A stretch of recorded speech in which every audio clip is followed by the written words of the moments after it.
Улаан-Үдэ багшанары салин 28% нэмэгэд сонсогдохан байга. Үсөөн һургуулинууд һургуулинууд багшанар урдын явдагаха бага салин абахалара дөрүгүл кыһына доолгая шамдыва. Гыхы зоры Улаан-Үдэ һургуулинууд хөдөлдөг багшин донды зырген салин ихыл захитханар харагдана. 10 доллар мянган турик шамарлыхы хум үсөөн лыйоте.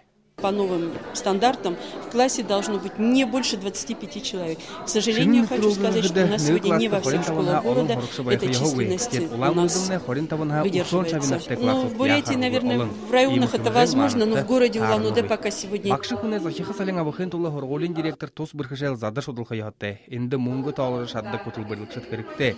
Кырбые ийми дуршул буйды бул оруга харат доога ябахын орында туру һургуулинуудха жише абабол зыйте.